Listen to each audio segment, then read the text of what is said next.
1947 में भारत को अंग्रेजों से आजादी मिल गई, पर भूख की गुलामी से भारत को आजाद होना अभी बाकी था। खाद्यान्न का उत्पादन कम होने से भारत को गेहूं अमेरिका से आयात करना पड़ता था। भारतीय जमीन की उत्पादक क्षमता कम थी। कृषि में नई तकनीकों का अभाव था। इन तमाम कारणों के फलस्वरूप भारत का कुल खाद्यान्न उत्पादन मात्र 51 मिलियन टन था। खाद्यान्न के कम उत्पादन के कारण भूखमरी और कुपोषण की समस्या देश के सामने एक बड़ी चुनौती के रूप में खड़ी थी। फिर 1960 में भारतीय कृषि में नई क्रांति की शुरुआत हुई, जिसे हम हरित क्रांति के नाम से जानते हैं। हरित क्रांति मुख्य रूप से 3 बातों पर केंद्रित थी। पहली, रासायनिक खादों का प्रयोग। दूसरी, कीटनाशकों, खरपतवार नाशकों का प्रयोग। और तीसरी, संकरित बीजों का प्रयोग। हरित क्रांति के फलस्वरूप भारत का खाद्यान्न उत्पादन बढ़कर 4 गुना से ज्यादा हो गया और भारत खाद्यान्न उत्पादन में आत्मनिर्भर हो गया। संपूर्ण भारत में खुशियों की लहर छा गई। पर बीते हुए 60 सालों में भारतीय किसानों की सिर्फ रासायनिक खादों पर निर्भरता ने कुछ नई समस्याएं भी खड़ी कर दी हैं। अगर हम पिछले 10 सालों का रासायनिक खादों का प्रयोग और उत्पादकता को देखें, तो वर्ष 2000-2001 से लेकर वर्ष 2010-11 तक जहां रासायनिक खादों का प्रयोग 68% बढ़ा, वहीं उत्पादकता में केवल 1.32% की बढ़ोतरी हुई है। इससे ये साफ जाहिर होता है कि पिछले 10 सालों में रासायनिक खादों का प्रयोग तो बढ़ रहा है, पर खाद्यान्न उत्पादकता नहीं बढ़ रही है।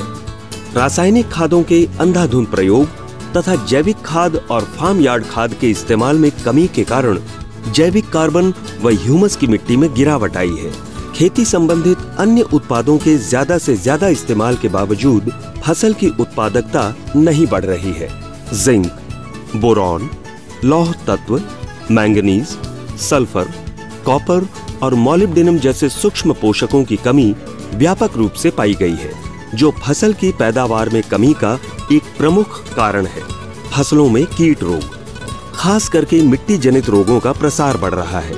मिट्टी की संरचना का नष्ट होना, अम्लीय और क्षारीय पीएच मिट्टी में पोषक तत्वों का घटना, मिट्टी की जल धारण और पोषक तत्वों की धारण क्षमता में कमी होना और भूजल प्रदूषण जैसे कारणों से मिट्टी की उत्पादकता में गिरावट आई है। सवाल ये है कि क्या किसानों की अगली पीढ़ी खुशहाल जिंदगी जी पाएगी और अपनी आने वाली पीढ़ी को एक उपजाऊ जमीन दे पाएगी, या हमें अपनी खेती में भारी परिवर्तन करना पड़ेगा।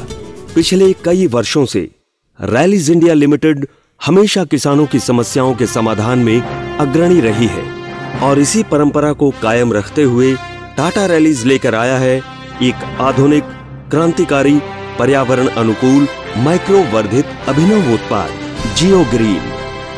जियो ग्रीन अंतर्राष्ट्रीय स्तर का एक अनोखा और आधुनिक उत्पाद है।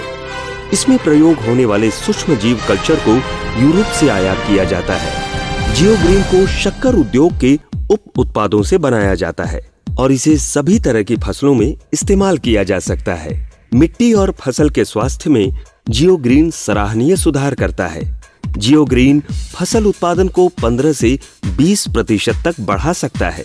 जियो ग्रीन का मुख्य लक्ष्य मिट्टी के स्वास्थ्य को कायम रखना और भविष्य की खाद्य उत्पादन की आवश्यकता को पूरा करना है। जियो ग्रीन राष्ट्रीय जैविक प्रमाणीकरण संस्थान यानी कि NOCA द्वारा मान्य है। जियो ग्रीन एक स्थिर और परिपक्व उत्पाद है जो अंतरराष्ट्रीय तकनीक के आधार पर निर्मित है, जिसको 3-4 महीने की अवधि के अंदर विघटित किया जाता है।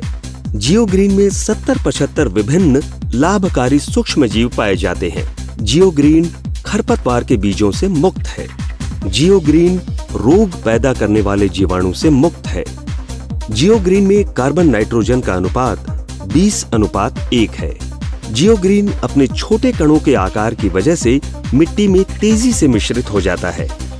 जियो ग्रीन में फास्फोरस, नाइट्रोजन, क्षरण और अन्य सभी आवश्यक पोषक तत्वों का मिश्रण है। जियो ग्रीन एक स्थिर और परिपक्व खाद है। जो मिट्टी में उपस्थित पोषक तत्वों को धारण करके फसल की पूरी अवधि तक उपलब्ध कराता है।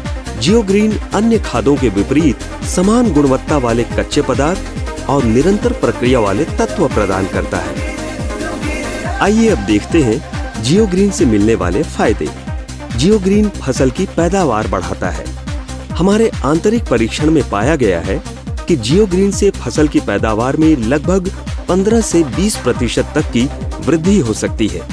मिट्टी का पीएच यानी कि अम्लीय या क्षारीय संतुलन बनाए रखता है और मिट्टी की संरचना सुधारता है।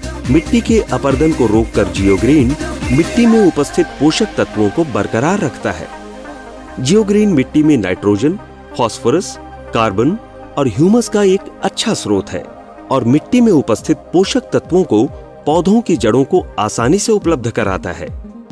जियोग्रीन मिट्टी की जल धारण क्षमता बढ़ाता है और जल हानि को घटाता है। फलस्वरूप सूखे जैसी परिस्थितियों में भी फसल का विकास जारी रहता है। जियोग्रीन का प्रयोग वातावरणीय कार्बन डाइऑक्साइड को घटाने में मदद करता है, जो जलवायु परिवर्तन में लाभदायक है। साल दर साल जियोग्रीन का इस्तेमाल करने से मिट्टी में जैविक कार्बन की मात्रा बढ़ जाती है, जिसके फलस्वरूप रासायनिक खादों पर निर्भरता कम होती है। जियोग्रीन मिट्टी में उपस्थित लाभदायक सूक्ष्म जीवों की संख्या को बढ़ाता है। जियोग्रीन की मात्रा। धान की खेती की तैयारी करते समय या फिर पौधे लगाते समय 10 से 12 बोरी प्रति एकड़ की दर से जियोग्रीन का इस्तेमाल करें। गन्ने की फसल में जियोग्रीन फसल लगाने के समय 15 से 20 बोरी प्रति एकड़ या फिर 3 महीने बाद 8 से 10 बोरी प्रति एकड़ की दर से इस्तेमाल करें। अंगूर की फसल में जियोग्रीन का प्रयोग अप्रैल के महीने में छटाई के समय 15 से 20 बोरी प्रति एकड़ या अक्टूबर के महीने में छटाई के समय 10 से 12 बोरी प्रति एकड़ या 70 दिन बाद 5 से 8 बोरी प्रति एकड़ की दर से करें। जियोग्रीन उपयोग की विधि। धान, गेहूं जैसी अनाज फसलों में खेत की तैयारी करते समय मिट्टी में मिलाएं, फिर जुताई करें। गन्ना, अंगूर जैसी द्विवर्षीय फसलों में रुपाई के बाद कतारों के बीच इस्तेमाल करें। आम जैसी फसलों में पेड़ों के चारों ओर चक्राकार पद्धति से इस्तेमाल करें। सब्जियां और फल वर्गीय फसलों में रुपाई के बाद पौधों के बीच की लकीरों या कतारों में इस्तेमाल करें। टाटा का भरोसा, जियोग्रीन का वादा, जमीन की सुरक्षा और उपज ज्यादा। टाटा जियोग्रीन, सभी फसलों के लिए।